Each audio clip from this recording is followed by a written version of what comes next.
Hello दोस्तों, स्वागत है आपका हमारे YouTube channel target exam only में। आज की क्लास में हम यूपी टेट के बारे में बात करेंगे, जिसके लिए हमारे YouTube channel target exam only पर एक बैच चल रहा है जिसका नाम है अग्नि परीक्षा बैच। और यह बैच आपको हमारे यूट्यूब चैनल पर बिल्कुल फ्री ऑफ कॉस्ट प्रोवाइड किया जा रहा है।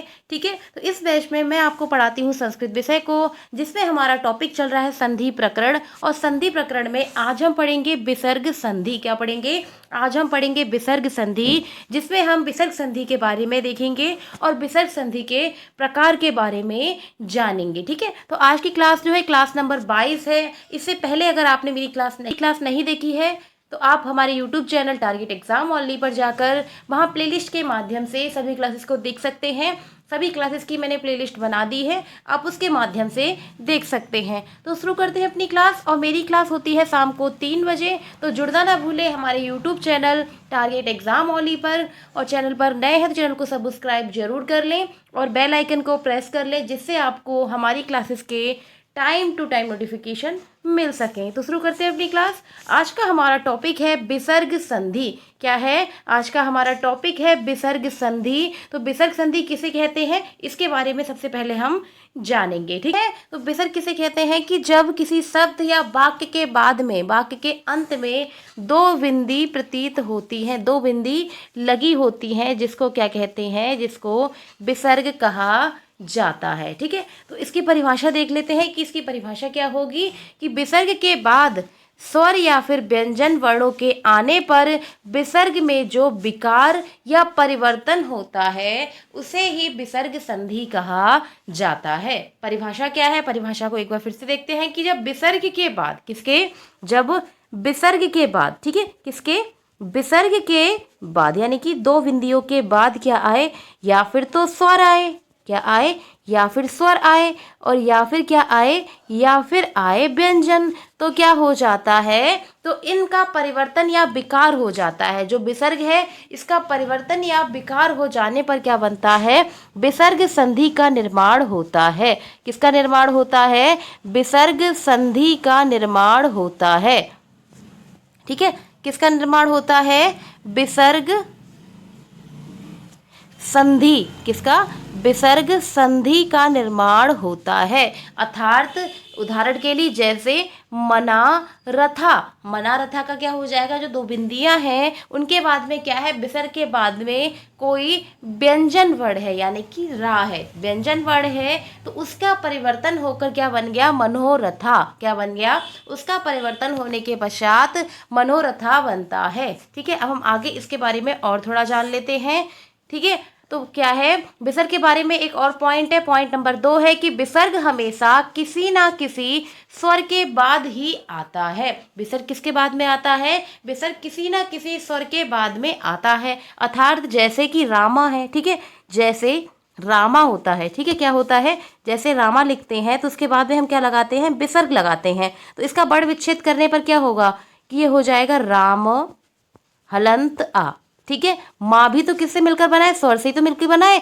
तो जब क्या है, इसकी शर्त क्या है? शर्त नंबर 2 है कि विसर्ग हमेशा किसी ना किसी स्वर के अंत में आता है, यानी कि स्वर के बाद में आता है। तो आप देख सकते हैं कि आ क्या है? एक स्वर है, और ये क्या है? एक विसर्ग है। जैसे उदाहरण के लिए रामा में आ के बाद, हरि में ई के बाद, गुरु में ऊ के बाद विसर्ग आता है। ठीक है, दूसरा पॉइंट क्या है? दूसरा पॉइंट है कि विसर्ग संधि में विसर्ग से पहले आने वाले स्वर या फिर व्यंजन के बाद आने वाले जो स्वर या व्यंजन होते हैं उन दोनों का ही ध्यान रखा जाता है। ठीक है, तो इसी को क्या कहते हैं? इसी को विसर्ग कहते हैं। और इनसे बनने वाले, इनमें परिवर्तन होने के पश्चात जो संधि बनती है तो उनको विसर्ग संधि कहा जाता है। ठीक है, अब हम देखेंगे संधि के प्रकार। तो संधि मुख्य रूप से कितने प्रकार की होती है? तो संधि मुख्य रूप से 5 प्रकार की होती है। कितने प्रकार की होती है? 5 प्रकार की होती है। तो इसके नाम देख लेते हैं कौन कौन से होती है। ठीक है, कौन कौन सी होती है? तो पहला प्रकार है संधि का सत्व संधि। क्या है? सत्व संधि। ठीक है, दूसरा प्रकार क्या है? तो दूसरा प्रकार है ऋत्व संधि। दूसरा प्रकार क्या है? तो दूसरा प्रकार है ऋत्व संधि। ठीक है। रुत्व विधि संधि भी कहते हैं, रुत्व विधि सूत्र भी कहा जाता है। ठीक है, रुत्व संधि। और तीसरा प्रकार क्या है? तीसरा प्रकार है उत्व संधि। तीसरा प्रकार क्या है? तीसरा प्रकार है उत्व संधि। चौथा प्रकार क्या है? तो चौथा प्रकार है रत्व संधि। चौथा प्रकार क्या है? रत्व संधि सूत्र या फिर रत्व संधि जिसको कहते हैं। ठीक है, रत्व संधि सूत्र या फिर रत्व संधि कहते हैं। और पांचवा प्रकार क्या है? तो पांचवा प्रकार होता है रालोप संधि। क्या होता है? रालोप संधि। तो संधि मुख्य रूप से कितने प्रकार की होती है? एग्जाम में अगर आपसे क्वेश्चन पूछा जाएगा कि विसर्ग संधि के प्रकार बताइए, तो विसर्ग संधि कितने प्रकार की होती है? 5 प्रकार की होती है। और अगर ठीक है, और आपसे एग्जाम में कैसे क्वेश्चन पूछा जा सकता है कि 4 प्रकार दे दिए और एक अन्य कोई प्रकार दे दिया और पूछा कि इनमें कौन सा विसर्ग संधि का प्रकार नहीं है। ठीक है, तो इनके बारे में आपको पता होना चाहिए कि विसर्ग संधि कितने प्रकार की होती है। विसर्ग संधि 5 प्रकार की होती है। सत्व संधि, रुत्व संधि, उत्व संधि, रत्व संधि और रालोप संधि। ठीक है, अब हम इन 5 संधि को विस्तार पूर्वक जानेंगे। ठीक है, एक एक करके जानेंगे। ठीक है, इन संधियों को हम विस्तार पूर्वक एक एक करके जानेंगे कि इनका मतलब क्या होता है, इनका अर्थ क्या होता है और इनके उदाहरण के बारे में भी जानेंगे। क्योंकि एग्जाम में, यूपी टेट में आपके लिए एग्जाम में कहाँ से क्वेश्चन बनता है कि आपसे क्वेश्चन पूछा जा सकता है कि संधि सूत्र का नाम बताइए, या फिर आपसे उदाहरण दे दिया जाएगा और पूछा जाएगा कि इसमें कौन सी संधि है। तो इस प्रकार के क्वेश्चन आपके यूपी टेट के एग्जाम में आते हैं। और आपको पता ही, आपका एग्जाम जो है वो 30 दिन मुश्किल से बचे हैं, क्योंकि आपका एग्जाम 2, 3, 4 जुलाई को है, तो आज हो गई है 3 जुलाई। ठीक है, 1 महीना मुश्किल से रह गया है। तो ज़्यादा से ज़्यादा इसकी प्रैक्टिस कीजिए। और मैं आपको जो भी टॉपिक करा रही हूँ, इनको 1-2 बार आप क्लासेस देख लीजिए। इससे क्या होगा, आपके कॉन्सेप्ट क्लियर हो जाएंगे। और आप क्या कीजिए, प्रैक्टिस कीजिए, क्योंकि टाइम कम बचा है। और जितना ज़्यादा आप प्रैक्टिस कर पाएंगे उतना अच्छा आप स्कोर कर पाएंगे। ठीक है, तो शुरू करते हैं। पहला टॉपिक क्या है? पहली प्रकार है सत्व संधि। पहला प्रकार क्या है? तो पहला प्रकार है सत्व संधि। वो विसर्ग संधि, जिसका सूत्र क्या है? इसका सूत्र होता है विसर्जनीयस्य साखरी। क्या है? इसका सूत्र होता है विसर्जनीयस्य साखरी। अर्थात इसका मतलब क्या होता है? अब हम इसके अर्थ को जानेंगे।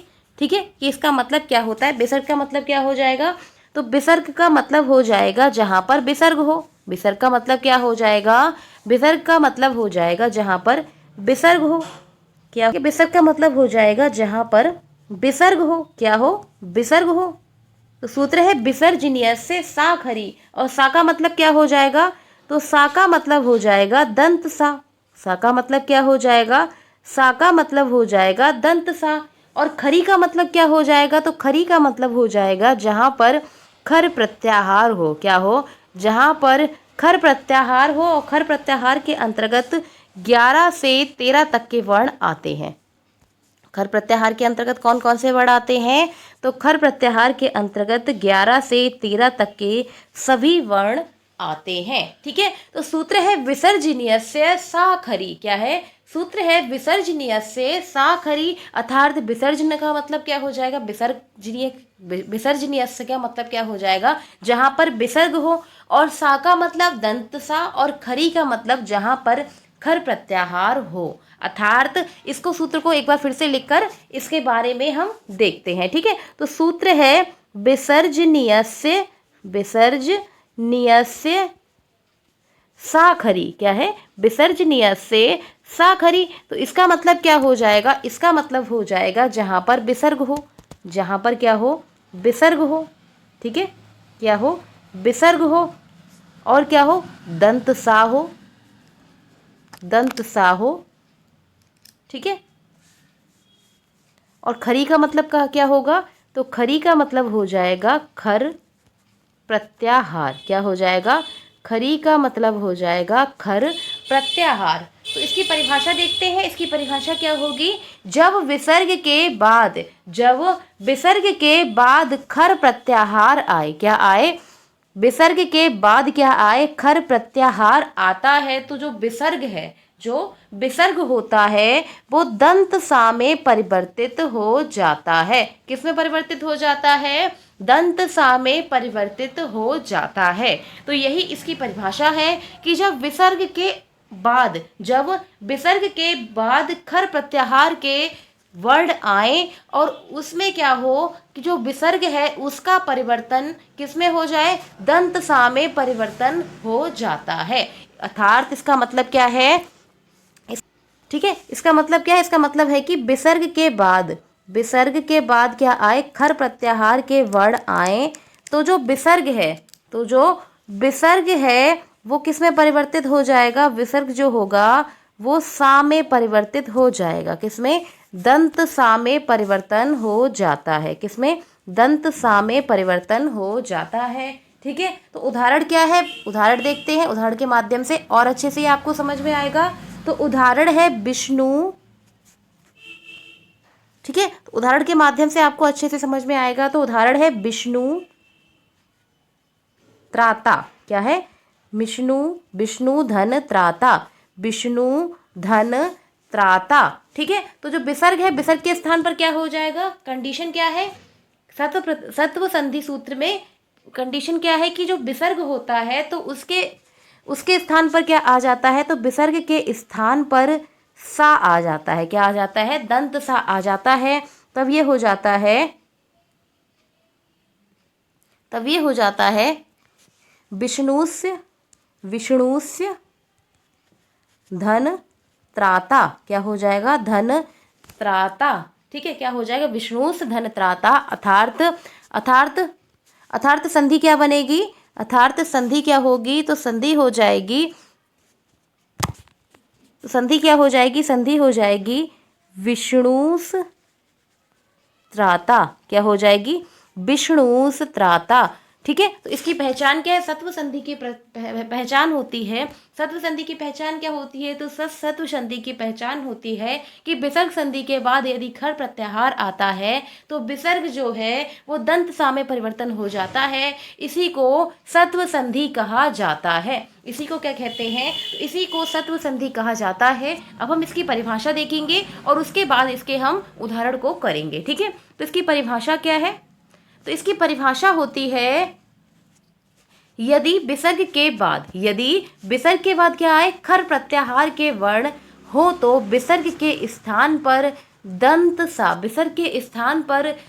सा हो जाता है। क्या हो जाता है, दंत सा में परिवर्तन हो जाता है। इसी को क्या कहते हैं, इसी को सत्व संधि कहा जाता है। इसी को क्या कहते हैं, सत्व विधि संधि सूत्र कहा जाता है। ठीक है, अब हम इसके उदाहरण को समझेंगे। ठीक है, तो इसके और जैसे रामा धन चलती, ठीक है, तो रामाधन चलती, तो इसको कैसे करना होगा, तो इसमें जो विसर्ग है वो दंत सा में परिवर्तित हो जाएगा। इसमें जो विसर्ग होता है वो दंत सा में परिवर्तन हो जाएगा। किस सूत्र के माध्यम से, तो सूत्र होगा विसर्जनीयस्य साखरी। ठीक है, विसर्जनीयस्य साखरी। ठीक है, विसर्जनीयस्य साखरी सूत्र के माध्यम से जो सा है, ठीक है, यानी कि विसर्ग है वो किसमें परिवर्तन हो जाएगा, विसर्ग का परिवर्तन हो जाएगा सा में। किसमें, विसर्ग का परिवर्तन हो जाएगा सा में। और जब हमने आपको व्यंजन संधि पढ़ाई थी तो उसमें मैंने आपको बताया था कि जो दंत शाह है इष्टुत्व संधि के माध्यम से, किसके, इष्टुत्व संधि के माध्यम से जो सा है वो शाह यानी कि मूर्धा शाह में परिवर्तन हो जाएगा। किसमें, मूर्धा शाह में परिवर्तन हो जाएगा। तो सूत्र क्या होगा, कौन सी संधि से, इष्टुत्व संधि से। ठीक है, इष्टुत्व संधि के माध्यम से जो दंत सा है वो मूर्धा सा में परिवर्तन हो जाएगा। इसका किसमें परिवर्तन हो जाएगा, तो मूर्धा शाह में परिवर्तन हो जाएगा। तो ये हो जाएगा रामस धन चलती। ठीक है, रामस धन चलती। अर्थार्थ क्या हो जाएगा, संधि हो जाएगी रामस, ठीक है, संधि हो जाएगी रामस चलती। ठीक है, क्या हो जाएगी, रामस चलती। इसी प्रकार से और उदाहरण देखते हैं। ठीक है, उदाहरण नंबर 2 क्या है, तो उदाहरण नंबर 2 है, ठीक है, उदाहरण नंबर 2 क्या है? उदाहरण नंबर 2 है नीछलम। नी धन छलम, नीधन छलम। ठीक है, क्या है? नीधन छलम। तो इसमें क्या होगा? इसमें भी हमारा क्या हो जाएगा? इसमें विसर्जनीय सूत्र के विसर्जनीय से साखरी सूत्र के माध्यम से जो विसर्ग है वो सा में परिवर्तन हो जाएगा। तो ये हो जाएगा नी स धन छलम। क्या है? निस धन छलम। और ये सा जो है वो इष्टुत्व संधि के माध्यम से किस में परिवर्तन हो जाएगा? मूर्धा शा में परिवर्तन हो जाएगा। तो ये हो जाएगा निस धन छलम। अर्थात क्या हो जाएगा? संधि हो जाएगी निश्चलम। क्या हो जाएगी? निश्चलम। ठीक है, निश्चलम। इसी प्रकार से तीसरा उदाहरण देखते हैं। ठीक है, अब मैं आपको कुछ उदाहरण दूंगी, आप उनको करके बताइए। जैसे हरीश त्राते। क्या है? जैसे उदाहरण है वाला चलती। क्या है? वालस चलती। इसका संधि विच्छेद कीजिए, वालस चलती। ठीक है, वालस चलती का संधि विच्छेद कीजिए। और दूसरी क्या है? दूसरी है कसचित का भी संधि विच्छेद कीजिए। तो इन दोनों का संधि विच्छेद कीजिए, क्या होगा बताइए? तो बालस चलती का संधि विच्छेद हो जाएगा बाला। ठीक है, बालस का संधि विच्छेद क्या हो जाएगा? तो ये हो जाएगा वाला धन चलती। क्या हो जाएगा? वाला धन चलती। तो विसर्ग के स्थान पर हो जाएगा दंत सा। विसर्ग के स्थान पर क्या हो जाएगा? विसर्ग के स्थान पर हो जाएगा दंत सा। तो ये हो जाएगा वालस धन चलती, वालस धन चलती। ठीक है, वालस धन चलती। और जो सा है वो इष्टुत्व संधि के माध्यम से परिवर्तन हो जाएगा। तो ये हो जाएगा वालस्य चलती। क्या हो जाएगा? वालस चलती। क्या हो जाएगा? वालस चलती। इसी प्रकार से दूसरा क्या है? दूसरा उदाहरण है कश्चित। तो कश्चित का संधि विच्छेद क्या हो जाएगा? तो कश्चित का संधि विच्छेद हो जाएगा का धन चित। ठीक है, तो ये जो विसर्ग है वो किस में परिवर्तन हो जाएगा? इनका हो जाएगा दंत सा में। किसमें? दंत सा में हो जाएगा कस धन चित। इसका परिवर्तन हो जाएगा कस धन चित में। और जो दंत सा है वो मूर्धा सा में परिवर्तन हो जाएगा। दंत सा का मूर्धा सा में परिवर्तन हो जाएगा। तो ये हो जाएगा कस धन। ठीक है, कस धन चित। अर्थात संधि क्या हो जाएगी? इसमें संधि हो जाएगी शत्व संधि। कौन सी संधि हो जाएगी? संधि हो जाएगी शत्व संधि। ठीक है, तो यहाँ पर हमने इनके उदाहरण अच्छे से देख लिए हैं। अब हम देखते हैं संधि नंबर 2। संधि नंबर 2 क्या है? तो संधि नंबर 2 हो जाएगी ऋत्व संधि। कौन सी हो जाएगी? ऋत्व संधि। इसका सूत्र होता है सा सुजसो रू। इसका सूत्र क्या होता है? तो इसका सूत्र होता है सा सुजसो रू। क्या होता है? सा सुजसो रू। अर्थात इसका मतलब क्या हो जाएगा? तो इसके मतलब को हम जानेंगे। तो सा सुजसो रू का मतलब हो जाएगा, सा का मतलब हो जाएगा दंत सा। सा का मतलब क्या हो जाएगा? तो सा का मतलब हो जाएगा दंत सा। और सुजसो का मतलब हो जाएगा जहाँ पर सजुस। ठीक है, सुजसो का मतलब क्या हो जाएगा? सजुसो का मतलब हो जाएगा जहाँ पर सजुस का क्या हो? सा। ठीक है, तो इस संधि का मतलब क्या है कि ऋत्व संधि का अर्थ होता है, ऋत्व संधि का सूत्र होता है सा सुजसो रू। ऋत्व संधि का सूत्र होता है सा सुजसो रू। अर्थात इसका मतलब होता है कि जब दंत सा और सुजस का सा, जब दंत सा और सुजस का सा। ठीक है, जब दंत सा और सुजस का सा ये दोनों वर्ण आए तो इनके स्थान पर रू हो जाता है। इन दोनों के स्थान पर क्या हो जाता है? जब ये आते हैं तो इनके स्थान पर रू हो जाता है। क्या हो जाता है? रू हो जाता है। और ये रू जो होता है इसका जो ऊ होता है, रू के जो अंत में ऊ होता है तो उसका क्या हो जाता है? इसका लोप हो जाता है तब ये रा, इसमें क्या बचता है, इसमें शेष रा बचता है, यानी कि ऊ का लोप हो जाता है तब ये रा में परिवर्तन हो जाता है, यानी कि रा में बचता है या फिर रा में शेष ये बचता है। ठीक है, तो इसका मतलब क्या है, सूत्र होता है रुत्व संधि का सा सुजसो रू, जिसमें दंत सा के बाद में दंत सा हो या फिर सुजस का सा हो, या फिर सुजस का सा हो, तो ऐसे वर्ण हो तो इन दोनों के स्थान पर ये रू में परिवर्तित हो जाता है। और जो रू है उसमें जो ऊ का परिवर्तन, ऊ का क्या हो जाता है, तस्य लोपा सूत्र के माध्यम से, किसके, तस्य लोपा सूत्र के माध्यम से लोप हो जाता है। किसके माध्यम से, तस्य लोपा सूत्र के माध्यम से इसका लोप हो जाता है, तो अंत में रा शेष बचता है। क्या बचता है, अंत में रा शेष बचता है। अर्थात इसको सूत्र के माध्यम से, अर्थात इसको अब हम उदाहरण के माध्यम से समझेंगे। जैसे उदाहरण, मातुस धन इच्छा, क्या है, सूत्र है। ठीक है, उदाहरण है मातुस धन इच्छा, तो जो इसमें सा है, इसमें दंत सा है जो, तो वो सा सुजसो, सा सुजसो रू सूत्र के माध्यम से, रू सूत्र के माध्यम से, तो ये किस में परिवर्तन हो जाएगा, जो सा है वो रू में परिवर्तन हो जाएगा, सा का रू में परिवर्तन हो जाएगा, तो ये हो जाएगा मातृ धन इच्छा। क्या होगा, मातृ धन इच्छा। तो इसमें जो ऊ है इसका भी क्या हो जाता है, तस्य लोपा सूत्र के माध्यम से, तस्य लोपा सूत्र के माध्यम से इस रू का लोप हो जाता है, तब ये हो जाएगा मातुर धन इच्छा। क्या हो जाएगा, ये हो जाएगा मातुर धन इच्छा, तब ये हो जाएगा मातुरिच्छा, मातुर, ठीक है, मातुरिच्छा। क्या हो जाएगा, मातुरिच्छा। ठीक है, तो इसको सूत्र के माध्यम से आप अच्छे से, इसको उदाहरण के माध्यम से आप समझ गए होंगे। सूत्र था सा सुजसो रू, तो इसका सूत्र, ठीक है, इसका सूत्र होता है सा सुजसो रू, जिसमें सा और शा यानी कि सुजसो का सा आए तो ये रू में परिवर्तन हो जाएगा, और तस्य लोपा सूत्र के माध्यम से जो ऊ है तो इसका क्या हो जाएगा, इसका लोप हो जाता है, तब इसे क्या कहते हैं, तब इसको कहते हैं रुत्व संधि। तब इसको क्या कहते हैं, तब यहाँ पर रुत्व संधि होती है। उदाहरण देखते हैं।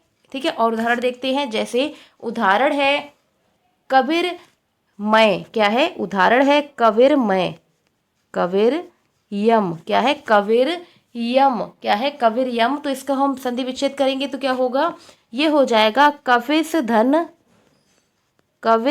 अयम। क्या हो जाएगा, कविस धन अयम। ठीक है, तो ये किस में इसका संधि विच्छेद हो गया, तो ये हो गया कविस धन अयम।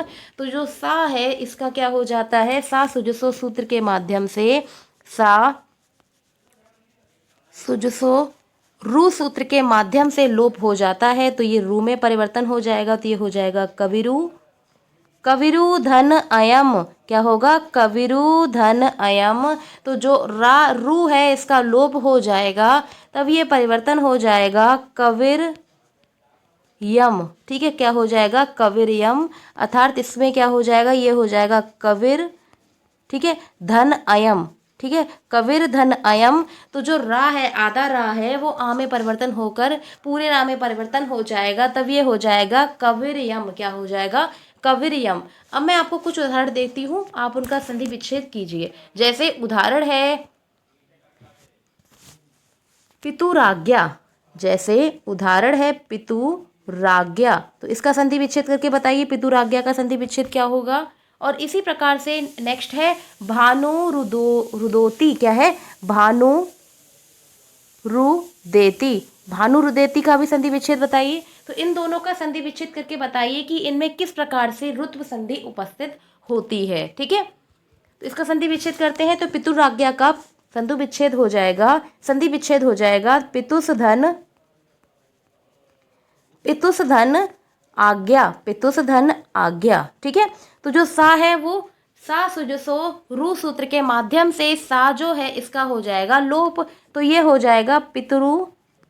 ठीक है, ये क्या हो जाएगा, तो ये हो जाएगा पितरु धन आज्ञा, पितरु धन आज्ञा। तो तस्य लोपा सूत्र के माध्यम से रू यानी कि ऊ का लोप हो जाता है, तब ये बन जाएगा पितु, ठीक है, पितुर आज्ञा अर्थात पितु आज्ञा। ठीक है, अर्थात क्या हो जाएगा, पितु आज्ञा। इसी प्रकार से नेक्स्ट क्या है, नेक्स्ट है भानु रुदोती। क्या है, भानु रुदोती। तो इस किस में परिवर्तन हो जाएगा, इसका परिवर्तन हो जाएगा संधि विच्छेद भानुस धन, भानुस धन उदेति, भानुस धन उदेति में हो जाएगा।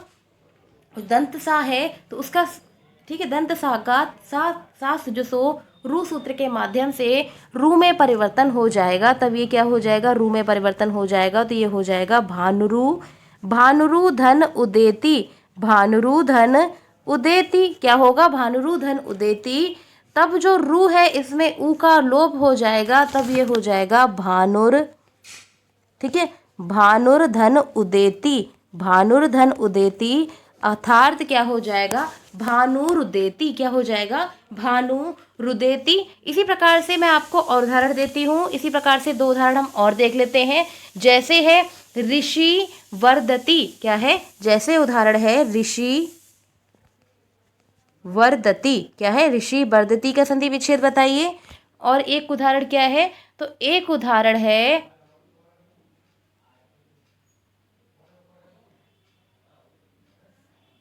ठीक है, एक उदाहरण है गौर्य। क्या है, एक उदाहरण है गौर यम। क्या है, गौर यम का भी संधि विच्छेद बताइए। गौर यम का संधि विच्छेद क्या होगा, तो इन दोनों का संधि विच्छेद कीजिए। तो ऋषि वर्धति, ऋषि वर्धति का संधि विच्छेद हो जाएगा ऋषिध ऋषिस। क्या हो जाएगा, ऋषिस धन, ऋषिस धन बदती। क्या है, ऋषिस धन बदती। तो जो सा सुजुसो रू सूत्र के माध्यम से सा का क्या हो जाएगा, दंत सा का लोप हो जाएगा, ये परिवर्तित हो जाएगा रू में। तो ये हो जाएगा ऋषिरु, ऋषिरु धन बदती, ऋषिरु धन बदती अर्थात इसका तस्य लोपा सूत्र के माध्यम से लोप हो जाता है, तब बनेगा ऋषिर। क्या बनेगा, ऋषिर धन बदती, ऋषिर धन बदती। तो जो रा है वो ऊपर पहुंच जाएगा, यानी कि दा के वा के ऊपर पहुंच जाएगा। तो ये हो जाएगा ऋषि वर्धति, ऋषि वर्धति। इसी प्रकार से नेक्स्ट उदाहरण क्या है, नेक्स्ट उदाहरण है गौर्यम। गौर्यम का संधि विच्छेद क्या होगा, तो गौर्यम का संधि विच्छेद हो जाएगा गौस धन अयम। क्या हो जाएगा, इसका संधि विच्छेद हो जाएगा गौस धन अयम। क्या हो जाएगा, गौस धन अयम। तो जो सा है, दंत सा है, इसका सा सुजसो रू सूत्र के माध्यम से इसका परिवर्तन हो जाएगा, इसका परिवर्तन हो जाएगा रू में। किसमें, रू में परिवर्तन हो जाएगा। तो ये हो जाएगा गौरू अयम, गौरू अयम अर्थात तस्य लोपा सूत्र के माध्यम से इसका लोप हो जाएगा, तब ये परिवर्तन हो जाएगा गौरधन अयम। क्या हो जाएगा, गौरधन अयम। तब ये हो जाएगा गौर्यम। क्या हो जाएगा, गौर्यम। ठीक है, क्या हो जाएगा, गौर्यम। ठीक है, इसी के माध्यम से क्या हो जाएगा, गौर्यम। ठीक है, तो यहाँ पर हमने रुत्व संधि को अच्छे से पढ़ लिया है। अब हम देखेंगे तीसरी संधि। तीसरी संधि क्या है, तीसरी संधि है उत्व संधि। क्या है, तीसरी संधि है उत्व संधि। का अर्थ इसका सूत्र क्या होता है, इसका सूत्र होता है हसी चा, इसका सूत्र होता है हसी चा।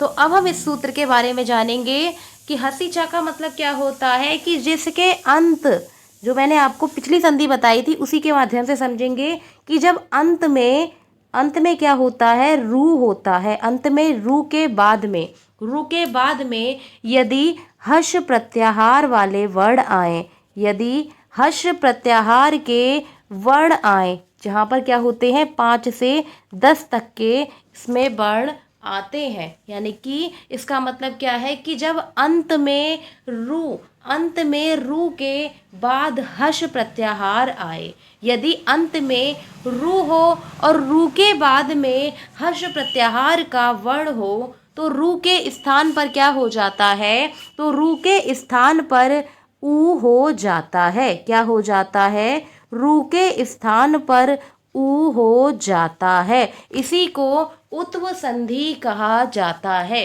इसी को क्या कहते हैं, इसी को उत्व संधि कहा जाता है। ठीक है, इसका मतलब आप समझ गए होंगे। सूत्र होता है हसी चा, तो इसमें इसका मतलब हो जाएगा जब पद के अंत में पद के अंत में क्या हो, रू हो, तथा उसके बाद में हस प्रत्याहार के वर्ण यानी कि 5 से 10 तक के वर्ण हो, तो वहाँ पर वह रू में, वो रू जो है वहाँ पर जो रू है वो ऊ में उसका परिवर्तन हो जाता है। इसी को उत्व संधि कहा जाता है। इसी को क्या कहते हैं, तो इसी को उत्व संधि कहा जाता है। अब हम इसको उदाहरण के माध्यम से अच्छे से समझेंगे। ठीक है, ठीक है। तो उदाहरण क्या है, उदाहरण है मनोरमा। उदाहरण है मनोरमा। तो मनोरमा का संधि विच्छेद क्या हो जाएगा, मनोरमा का संधि विच्छेद हो जाएगा मनस धन रमा। क्या हो जाएगा, मनोरमा का संधि विच्छेद हो जाएगा मनस धन रमा। ठीक है, मनस धन रमा। तो जो सा है, मैंने आपको बताया था सा जो है विसर्जनीयस्य। ठीक है, सा विसर्जनीयस्य। ठीक है, विसर्जनीयस्य सा खरी सूत्र के माध्यम से, विसर्जनीयस्य सा खरी सूत्र के माध्यम से सा का परिवर्तन जो है वो रू में हो जाएगा। किसमें, सा का परिवर्तन रू में हो जाएगा। तो ये हो जाएगा मनरू धन रमा, मनरू धन रमा। और जो रू है, जो रू है वो उत्व संधि का सूत्र हसी चा सूत्र के माध्यम से ऊ, रू जो है वो ऊ में इसका परिवर्तन हो जाएगा। तो ये हो जाएगा मन ऊ रमा। क्या हो जाएगा, मन ऊ रमा। तब जो ना है, तब जो ना है, ठीक है, तो इसमें हो जाएगा ना में हलंत आ जाएगा। तो आ और ऊ मिलकर क्या बनाते हैं, आ और ऊ मिलकर ओ का निर्माण करते हैं। किसका निर्माण करते हैं, ओ का निर्माण करते हैं। इसे वृद्धि संधि भी कहा जाता है। ठीक है, स्वर संधि में इसे वृद्धि संधि भी कहा जाता है। तब ये किसमें परिवर्तन हो जाएगा, तब ये मनो, ठीक है, मन ऊ रमा में इसका परिवर्तन हो जाएगा। ठीक है, मन ऊ रमा में इसका परिवर्तन हो जाएगा। तब ये बन जाएगा मनोरमा। ठीक है, क्या बन जाएगा, मनोरमा। इसी प्रकार से दूसरा उदाहरण देखते हैं। उदाहरण नंबर 2 क्या है, उदाहरण नंबर 2 है मनोरथा। मनोरथा, ठीक है, तो मनोरथा का संधि विच्छेद क्या हो जाएगा, तो मनोरथा का संधि विच्छेद हो जाएगा मनस धन रथा। मनस, ठीक है, क्या हो जाएगा, मनस धन रथा। क्या हो जाएगा, मनस धन रथा। इसका संधि का संधि विच्छेद हो जाएगा। तो जो सा है वो सा सुजसो सूत्र के माध्यम से, सा सुजसो, ठीक है, सा सुजसो रू सूत्र के माध्यम से, सा सुजसो रू सूत्र के माध्यम से ऊ में परिवर्तन हो जाएगा। ठीक है, इसका परिवर्तन किस में हो जाएगा, तो इसका परिवर्तन जो है वो ऊ में हो जाएगा, यानी कि रू में हो जाएगा। तो ये हो जाएगा मनरू धन रथा। ठीक है, मनरू धन रथा, मनरू धन रथा। तो इसी प्रकार से जो ऊ रू का रू है तो वो ऊ में परिवर्तन हो जाएगा हसी चा सूत्र के माध्यम से। तब ये हो जाएगा मन ऊ धन रथा। ठीक है, और जब आ और ऊ मिलते हैं, जब आ और ऊ मिलते हैं तो ओ का निर्माण करते हैं। किसका निर्माण करते हैं, ओ का निर्माण करते हैं। तो ये हो जाएगा मनोरथा। क्या हो जाएगा, मनोरथा। इसी प्रकार से हमने अभी दूसरा उदाहरण पढ़ा था। ये थोड़ा सा यहाँ पर हमारा क्या हो गया, गलत, थोड़ा सा गड़बड़ हो गया है। यहाँ पर सूत्र विसर्जनीय से खरीचा ना होकर यहाँ पर हो जाएगा सा सुजसो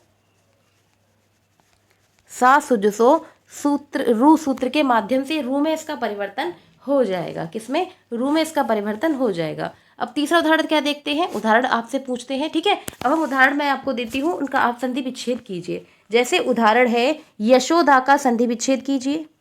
ठीक है, यशोदा का संधि विच्छेद कीजिए। इसी प्रकार से यशोधरा का संधि विच्छेद कीजिए। यशोधरा का संधि विच्छेद क्या होगा, ठीक है, और तीसरा है पयोदा का संधि विच्छेद क्या होगा। ठीक है, तो इनके संधि विच्छेद बताइए कि यशोदा का संधि विच्छेद क्या होगा। तो यशोदा का संधि विच्छेद हो जाएगा यशस धन दा। ठीक है, क्या हो जाएगा, यशस धन दा। और ये सा सुजसो रू सूत्र के माध्यम से परिवर्तन हो, सा सुजसो सूत्र के माध्यम से ये रू में परिवर्तन हो जाएगा। तो यशरू धन दा हो जाएगा। क्या हो जाएगा, यशरू धन दा हो जाएगा।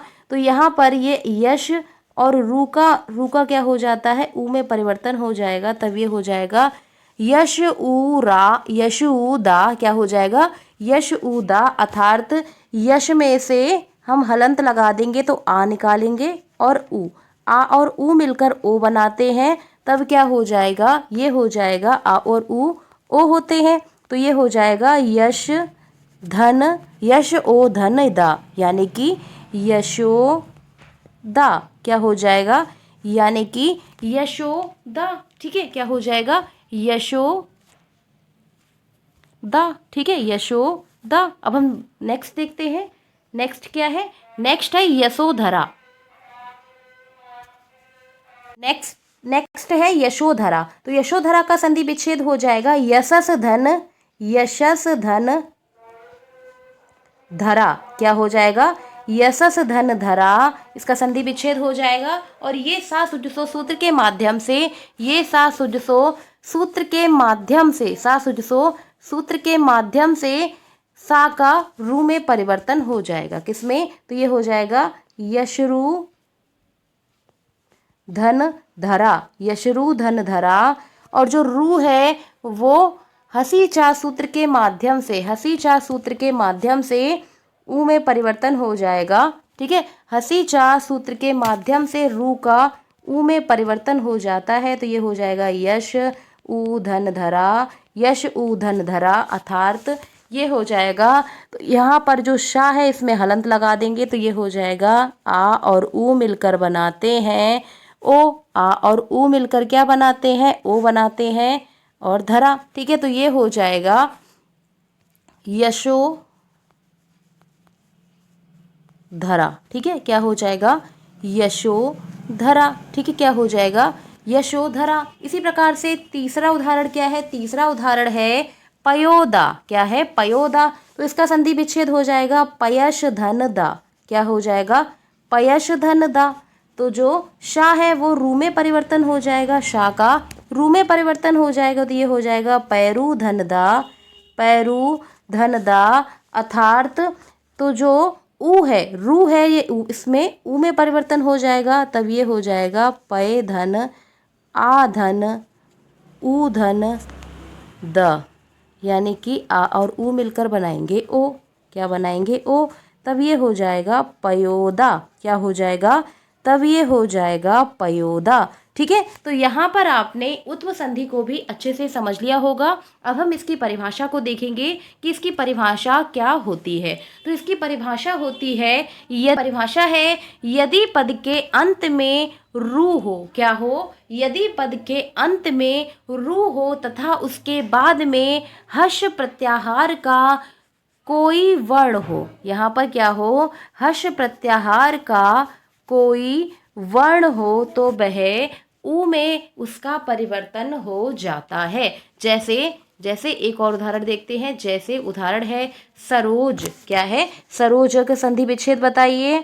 तो सरोजा का संधि विच्छेद क्या हो जाएगा, सरस धन जा, क्या हो जाएगा, सरस धन जा। तो जो सा है वो रू में परिवर्तन हो जाएगा। ठीक है, सा सुजसो सूत्र के रू सूत्र के माध्यम से रू में परिवर्तन हो जाएगा। और रू का किस में परिवर्तन हो जाएगा कि यदि पद के अंत में रू हो, ठीक है, क्या हो, रू आ गया, और उसके बाद क्या हो, हर्ष प्रत्याहार, यानी कि जा, क्या है, हर्ष प्रत्याहार है, तो ये हो जाएगा सररू धन जा। तब ये किस में परिवर्तन हो जाएगा, इसका परिवर्तन ऊ में हो जाता है, किसमें, ऊ में परिवर्तन हो जाता है।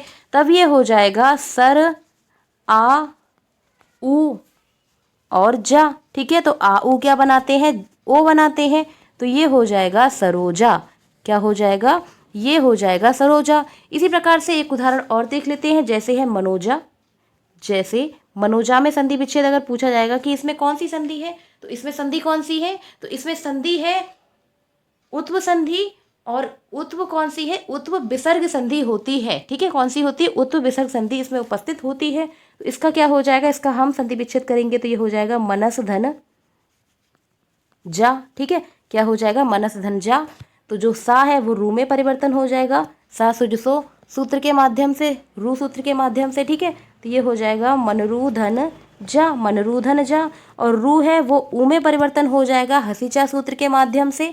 तो जो आ और ऊ है, जो आ और ऊ हैं तो वो ओ का निर्माण करेंगे, किसका निर्माण करेंगे, ओ का निर्माण करेंगे, तब ये हो जाएगा मनोजा। क्या हो जाएगा, तब ये हो जाएगा मनोजा। ठीक है, तो आज की क्लास को अब हम यहीं पे ख़त्म करते हैं। आज की क्लास में हमने 3 संधि पढ़ी। ठीक है, विसर्ग संधि के हमने 3 प्रकार पढ़ लिए हैं। पहला था सत्व, दूसरा था रुत्व, ठीक है, दूसरा क्या था रुत्व, और तीसरा था उत्व। ठीक है, ये हमने 3 प्रकार जो है हमने कंप्लीट कर लिए हैं। ठीक है, कंप्लीट कर लिए हैं। इसके बाद 2 प्रकार बचे हैं, एक बची है रालोप संधि, ठीक है, रालोप संधि और रत्व संधि। और कौन सी बची है, रत्व संधि बची है। तो इन दोनों संधि को हम कल करेंगे, कल की क्लास में करेंगे। क्लास कैसी लगती है ये आप कमेंट बॉक्स में ज़रूर बताएं, क्लास में क्या परिवर्तन करना है और कहाँ पर हमें, ठीक है, क्लास कैसी लग रही है आप उसको कमेंट बॉक्स में कमेंट करके ज़रूर बताएं।